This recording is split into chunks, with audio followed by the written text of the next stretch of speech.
Uruzi ko hari ikintu utunze kirusha agaciro amafaranga? Icyo kintu se ni igiki? None se wari uzi ko icyo kintu utunze kirusha agaciro amafaranga, icyo utunze aricyo n'abaherwe ba mbere ku isi batunze? Wari uzi ko se icyo kintu kirusha agaciro amafaranga utunze abaherwe aricyo bakoresha kugira ngo babone amafaranga menshi kurutaho? Uri kwibaza ngo icyo kintu ni igiki? Reka nguhe akanya, nyandikira muri comment umbwire icyo kintu wumva icyo ari cyo. Uri kumva icyo kintu ndi kuvuga kirusha agaciro amafaranga ari iki? Iguguha akanya ngo nyandikire muri comment icyo kintu, nkubwire icyo ari cyo. Icyo kintu ni igihe. Muri iyi minsi abantu benshi dufungiranye mu nzu. Muri iyi minsi ntago hari kwinjira amafaranga ku bantu benshi, ariko hari ikintu dufite kirusha agaciro amafaranga: igihe. Niba utarabyizera neza, ngiye kukubwira impamvu 8 igihe kirusha agaciro amafaranga. Nimara kuzikubwira, turarebera hamwe ngo ese niba igihe kirusha agaciro amafaranga tugikoresha iki. Turajya kurangiza izo mpamvu 8 wamaze kubona ko koko ufite ikintu gifite agaciro ushobora gukoresha, ku buryo nyuma y'igihe, nyuma y'amezi 6, nyuma y'umwaka uzaba ufite amafaranga bitewe n'uko wakoresheje neza igihe. Reka tutangire. Igihe, impamvu kirusha amafaranga: nta muntu ushobora kugura igihe cyinshi, ntago bibaho. Nta hantu ushobora kujya gukora ngo baguhe igihe cyinshi. Kubera iki? Tekereza, umuherwe wa mbere ku isi, uyu nguyu bamwita Jeff Bezos, yaba we yaba wowe uri kureba iyi video, mwese mugira igihe kingana amasaha 24. Ni ukuvuga ngo ayo masaha 24 ntago ashobora kugura ngo agire 25 cyangwa 6. Oya, wowe nawe munganya igihe. Uri kubyumva? Igihe ntago ushobora kugura cyinshi. Amafaranga yari yose wagira ntiwagura cyinshi. Ikintu cya kabiri kigaragaza ko igihe kirusha amafaranga, wibuke turi kubivuga kugira ngo tumenye ngo dukoreshe igihe gute kugira ngo noneho tukibyaza amafaranga. Kuko niba kirusha agaciro amafaranga, bivuga ko igihe gishobora kugura amafaranga. Ikintu cya kabiri kigaragaza ko igihe kirusha amafaranga agaciro ni ikihe? Nuko uramutse ufite igihe ushobora gukora ibintu byinshi utakora ufite amafaranga. Reka nguhe urugero. Ushobora guha umuntu amafaranga akagukorera siporo? Ntabwo byabaho. Ushobora se guha umuntu amafaranga akita ku muryango wawe, ku bana bawe, cyangwa se ku wo mwashakanye, cyangwa se ku wo mufite icyo mupfana, ku buryo bumva bishimye nk'uko wabikora wowe ufite igihe uhari? Ntabwo bishoboka. Hari ibintu amafaranga atagura ariko ukora iyo ufite igihe. Urumva ko rero igihe kirusha agaciro cyane amafaranga. N'ikindi kintu, ibihe byiza wigeze kugira mu buzima, bitekereze. Ntabwo ushobora kubigura amafaranga. Tekereza igihe waguraga inkweto nziza cyane. Hari ubwo ugiye ngo cyagiye ngura inkweto nziza cyane ndacyibuka. Oya, buri gihe uhora wifuza kugura iyindi nziza cyane. Igihe waguraga wenda imodoka yawe ihenze niba uyifite. Igihe waguraga inzu. Ibyo bihe urabyibuka, ariko ubushaka nyine ntabwo icy'ingenzi ari amafaranga.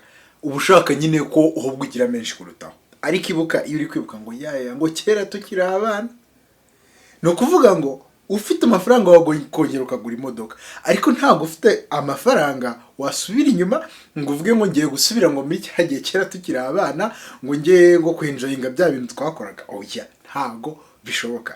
Donc igihe ibyo wakozemo akenshi mu gihe nta gaciro gafatika k'amafaranga wabiha, birenze kure cyane amafaranga, kuko ibyo ngibyo ntago washobora kubigarura niyo wabigenza gute. Ikindi kintu kibigaragaza ni uko akenshi mu buzima dukenera igihe kugira ngo turye amafaranga. Ntabwo dukenera amafaranga ngo turye igihe. Gute? Umukire wa mbere ku isi ufasha amafaranga afite, niyo yabaho ubuzima akajya abaho agapfa kongera akabaho atongeye gukora, ayo mafaranga yaba akiyafite, byibuze akabaho mu buzima 100.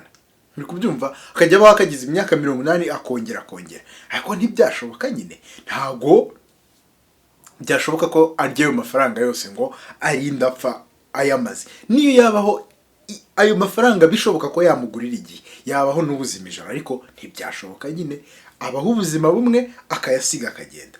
Kuko igihe kirusha agaciro amafaranga.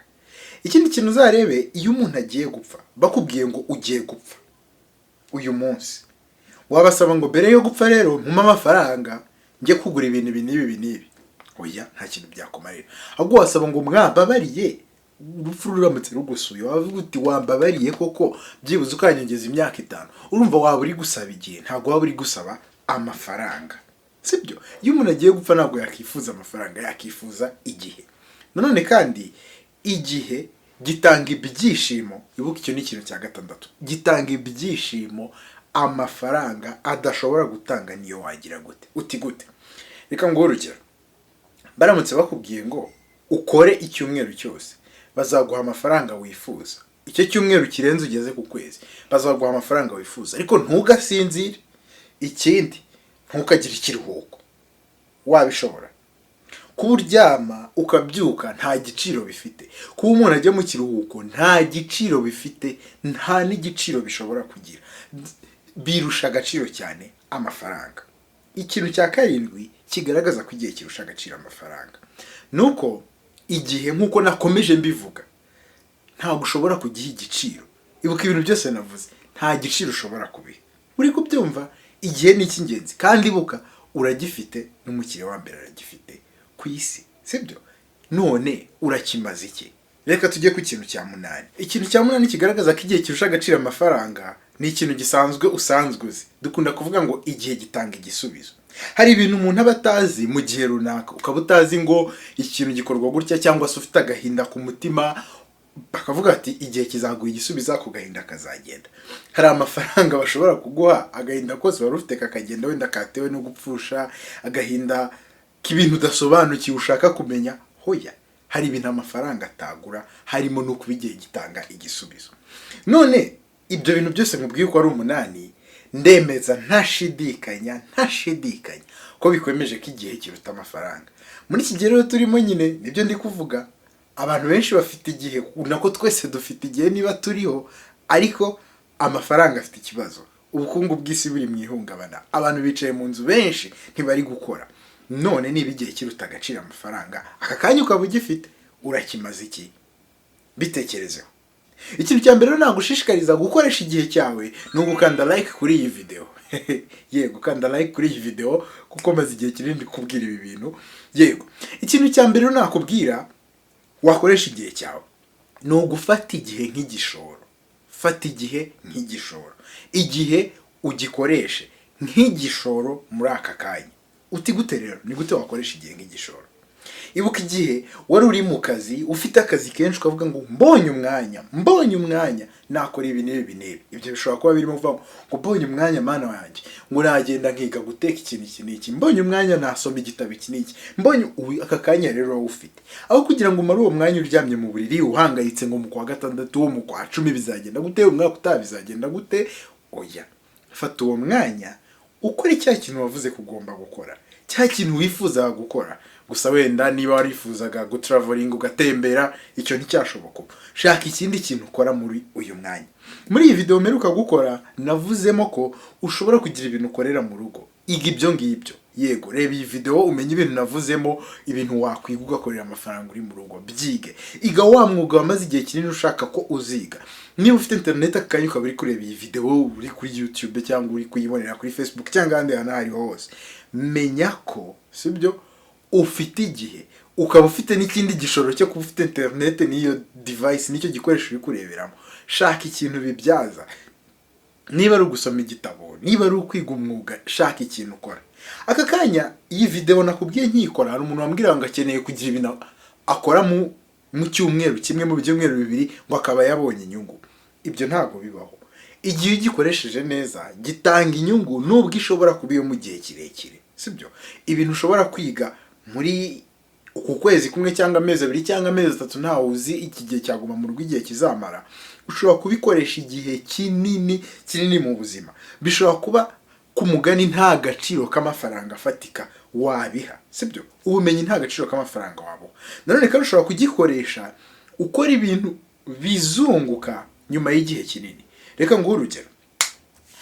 Nk'ubu ngubu ari abantu benshi batazi ko gukora ibintu online, gukoresha social media neza bishobora gutuma winjiza amafaranga. Yego, ntago ari amafaranga winjiza ako kanya, oya, ariko se uramutse ugiye gusaba akazi, warangiza umuntu akitegereza social media zawe muri iki gihe wari kuvuga stories zawe, ibintu uzi gukora, akavuga okay, reka ngo akazi. Ibyo wabigura iki? nta kintu wabigura. Fata telefone utangire uvuge story, winspiring abantu, ubabwire ibyo ushoboye, ibyo wakoze, ibintu bishobora kubafasha. Ibyo biri mu cyongereza bavuga ngo priceless, nta giciro bifite. Ni ibintu byiza ushobora gukora, kwinspira abantu, kubafasha. Shaka ikintu ukora muri iki gihe kirusha agaciro amafaranga. Hari ibintu byinshi wakora. Nkubwira iki rero, umwanzuro w'iyi video n'uyu: shaka ukuntu ukoresha igihe ukorera cyangwa se witegura kuzakorera amafaranga. Shaka ikintu amafaranga atagura ukora muri iki gihe cyaguma mu rugo. Wiko invest igihe cyaguma mu rugo mu kuryama gusa no kureba filime. Shaka ikintu ukora ku buryo uzavuga uti cyagiye nari ndi mu rugo hari ikintu kirenze kubyara amafaranga nakoze. Va mu guhangayika rwose. Iki cyorezo kirahangayikishije, umuntu ashobora kwicara kumva yabuze ikintu akora, ariko shaka ikintu ukora ukoresha igihe cyawe kirenze gifite agaciro karenze cyane amafaranga, gishobora kwinjiza amafaranga menshi menshi menshi, kandi icyo ngicyo nzi ko mu bushobozi bwawe wakibona. Gishake urakibona. Mubwire iki rero, kora subscribe hano cyangwa se urebe iyi video niba utarayirebye. Noneho sasa duhure muri video ikurikira. Ciao ciao, bye bye.